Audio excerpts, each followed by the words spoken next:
Back to the future. Could it actually happen with a real time machine? That's tonight's IDEA, our series on new ideas. Dans un podcast intitulé Mary's Monday, voyageur du temps ou escroc, l'histoire de Madman Mike Marcum, les auditeurs sont ramenés en 1995, où un jeune homme de 21 ans, Mike Marcum, a commencé à construire une machine à voyager dans le temps. Pour réaliser son rêve, il a même commis des vols, ce qui l'avait conduit en prison. Par la suite, bien après être sorti de prison, il a disparu sans laisser de traces, alimentant toutes sortes de spéculations. Mais qu'est-ce qui s'est passé? Est-il allé au bout de son expérience? Qu'est-il devenu? Dans cette vidéo à but et purement informatif et dont les sources sont d'ailleurs en description, nous allons revenir sur l'histoire de Mike Marcum qui serait une histoire réelle, Marcum ayant existé. Comment tout ceci a commencé? En 1995, dans la petite ville de Stanberry, dans le Missouri aux États-Unis, un jeune homme du nom de Mike Marcum, qui sera surnommé Madman, entreprend une aventure audacieuse, animée par une curiosité sans bornes et un désir ardent d'explorer les frontières de la science. Il a décidé de se lancer dans la construction d'une machine à voyager dans le temps. Sur le porche de sa maison modeste, il a mis en place son laboratoire improvisé et a commencé sur l'échelle Jacobs. L'idée était aussi simple que révolutionnaire. En utilisant un laser provenant d'un disque compact modifié, il espérait réduire la résistance de l'air entre deux pôles, créant ainsi un arc continu propice au voyage temporel. Mais ce qu'il a découvert dépasse de loin ses attentes les plus folles. Lorsqu'il a mis son invention en marche pour la première fois, une étrange marque de chaleur en forme de vortex circulaire est apparue, comme une fenêtre ouverte sur un autre monde. Intrigué par cette découverte, Marcum a décidé de pousser plus loin ses expériences. Il a lancé une vis à travers le vortex et a été stupéfait de la voir disparaître pendant une fraction de seconde avant de réapparaître quelques mètres plus loin. Marcum avait 21 ans, était un étudiant en électricité et ses amis le considéraient comme un véritable génie. Son ambition était aussi grande que son ingéniosité. Il voulait utiliser sa machine à remonter le temps pour obtenir les numéros gagnants de la loterie du futur. Mais pour y parvenir, il lui fallait surmonter un obstacle de taille, l'énorme quantité de puissance nécessaire pour alimenter son invention. Après plusieurs essais infructueux et un incident impliquant un laser cédé en feu, Marcum a réalisé qu'il devait changer de plan. C'est ainsi qu'il a eu l'idée de récupérer des transformateurs plus puissants. Malheureusement, l'achat de ces équipements se révélait trop onéreux pour le jeune inventeur. C'est alors qu'il a décidé d'opter pour une solution plus créative. En se faufilant dans une centrale électrique locale, la centrale électrique St. Joseph Light and Power à King City, dans le Missouri, il s'est emparé de 6 transformateurs massifs, chacun pesant plus de 300 livres, sans se soucier des conséquences de ses actes. Alors qu'il testait ses expériences, Mike Marcum crée une panne d'électricité massive qui affecte plusieurs pâtés de maison. Et sans surprise, le shérif du comté de Gentry, Eugene Lupfer, qui fait irruption chez Marcum avec un mandat d'arrestation le 29 janvier 1995. Après avoir passé quelques mois derrière les barreaux, Marcum a l'opportunité de briller sous les projecteurs en étant invité comme invité vedette sur Coast to Coast Radio par le célèbre animateur Art Bell. Il a partagé ses aventures, de la fameuse vis volante à ses ambitieux plans de machine à voyager dans le temps. Il a même juré de faire les choses légalement à partir de maintenant. Mais voilà le hic. Marcum avait toujours des rêves plus grands que son portefeuille. Cependant, pendant l'entretien, il donne son numéro de téléphone diffusé à la radio après avoir expliqué sa situation.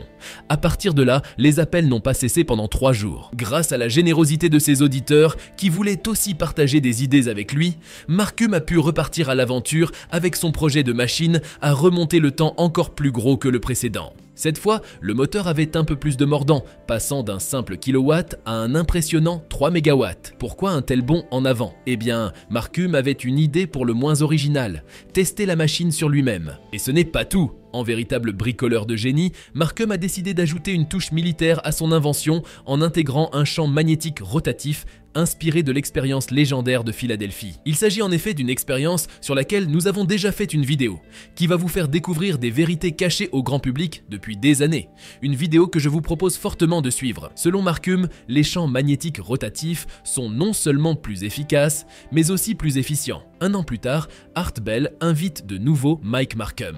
Ce dernier prétendait être aux prises avec une machine à voyager dans le temps encore plus sophistiquée. Le nouveau modèle du vortex électromagnétique était apparemment assez spacieux pour accueillir un humain. L'entretien s'est achevé sur une note pleine de suspense alors que Markham affirmait être sur le point d'atteindre le niveau de tension nécessaire pour actionner la machine. Lorsqu'on lui a demandé ce qu'il emporterait dans le passé, il a répondu de manière simple, son téléphone portable. À la fin de l'émission, au lieu de donner son numéro de téléphone, Mike a décidé de partager son adresse. Il a invité tout le monde à le retrouver grâce à Google Earth, une façon peu conventionnelle de garder le contact. Dans sa deuxième et dernière apparition dans l'émission de Bell en 1996, Markham a déclaré être à seulement 30 jours de finaliser sa machine à voyager dans le temps. Puis après avoir obtenu ce qu'il considérait comme des résultats réussis avec les animaux, Markham a décidé d'entrer lui-même dans la machine. Les objets disparaissaient puis réapparaissaient, explique-t-il. Si je me souviens bien, j'ai introduit environ 200 objets et animaux au total et j'ai effectué plus de 200 tests.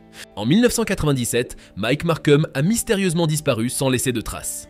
Et juste après sa disparition, un auditeur a appelé l'émission d'Art Bell pour partager une histoire pour le moins étrange. Dans les années 1930, la police aurait découvert un homme mort sur une plage californienne, écrasé à l'intérieur d'un tube métallique étrange. Avec lui, un appareil mystérieux a été trouvé. Et devinez quoi? Ça ressemblait étrangement à un téléphone portable. On ne peut pas s'empêcher de se demander si Markham a réussi son voyage temporel ou s'il a simplement atterri dans un autre monde étrange. Où est Mike Markham aujourd'hui? À la suite des rumeurs faisant état de son implication dans l'affaire mystérieuse des années 1930, Mike Markham a pris le temps d'éclaircir la situation lors de son grand retour sur les ondes le 4 septembre 2015, dans l'émission Midnight in the Desert animée par Art Bell. Après 18 ans de silence, Mike a décidé de sortir de l'ombre pour partager quelques mises à jour croustillantes avec ses fidèles auditeurs, et il avait pas mal de choses à raconter. Pour commencer, Mike a révélé avoir été victime d'un incendie qui a ravagé sa maison, réduisant en cendres toutes ses précieuses pièces d'équipement. Devenir sans abri pendant un certain temps n'était pas vraiment son idée de vacances, mais il a réussi à rebondir et à atterrir à Hawaï, le paradis des chercheurs en quête de tranquillité. Cependant, même au milieu des palmiers et des vagues, Mike n'a pas abandonné son rêve de construire une machine à voyager dans le temps. Et devinez quoi? Il a eu une idée lumineuse. Lancer une campagne GoFundMe en 2016 pour rassembler les fonds nécessaires à la poursuite de ses expériences. Encore et toujours. Plus récemment, en février 2022, Mike a surpris tout le monde en postant une mise à jour sur le forum paranormal de Reddit, confirmant qu'il était toujours bien vivant et toujours basé à Hawaï. Il a tenu à rectifier certaines rumeurs saugrenues qui couraient à son sujet, notamment celle selon laquelle il aurait voyagé dans le temps jusqu'aux années 1930 pour finir écrasé dans un tube sur une plage californienne, une rumeur à la peau dure qu'il avait pourtant clarifiée en 2015. En septembre 2022, Mike aurait pris ses valises pour l'Ohio, où il continue de poursuivre son rêve de toujours. Réussira-t-il un jour? Des histoires de personnes ayant voyagé dans le temps et laissent des indices de réponse. Réussira-t-il? En dehors du mystère de l'expérience de Philadelphie que je vous ai proposé de suivre, il existe d'autres cas d'individus ayant vraisemblablement défié le temps. John Titor, une figure énigmatique, prétendait être un voyageur temporel venu du futur dans les années 1990. Postant sur internet, il a captivé l'attention en décrivant sa mission pour corriger des divergences temporelles. Malgré ses affirmations détaillées, sa véracité reste contestée. Ses preuves tangibles jamais fournies. Son histoire a généré un vif débat sur le voyage temporel et la crédibilité en ligne. Rudolph Fentz est le protagoniste d'une histoire circulant sur internet, souvent évoquée comme un exemple d'anecdote sur le voyage dans le temps. Selon cette légende urbaine, Fentz, vêtu de vêtements du 19e siècle, aurait mystérieusement surgi à New York en 1950, déconcerté par la modernité avant de mourir dans un accident de la route. Popularisée dans les années 1970, cette anecdote a été attribuée à une histoire de Jack Finney, The Big Clock, publiée en 1943. Où Fentz est mentionné comme une fiction. Dans la plupart des cas, il n'y a pas suffisamment de preuves pour justifier un voyage opéré dans le temps. Mais que dit alors la science? Le voyage dans le temps est-il vraiment possible? Eh bien que le voyage dans le temps soit un concept fascinant qui a inspiré de nombreux ouvrages de science-fiction, sa faisabilité selon les principes actuels de la physique reste incertaine. La relativité restreinte, développée par Albert Einstein au début du XXe siècle, offre des possibilités théoriques telles que la dilatation temporelle, mais elle ne permet pas explicitement le voyage dans le passé. D'autres idées telles que les trous de verre et les boucles de temps soulèvent des questions intéressantes mais restent largement spéculatives.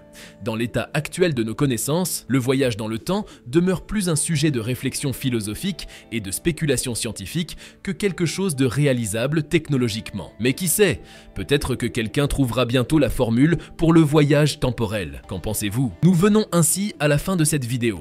J'aimerais vous inviter à laisser un petit like et surtout à vous abonner à notre chaîne pour un max de découvertes. Merci.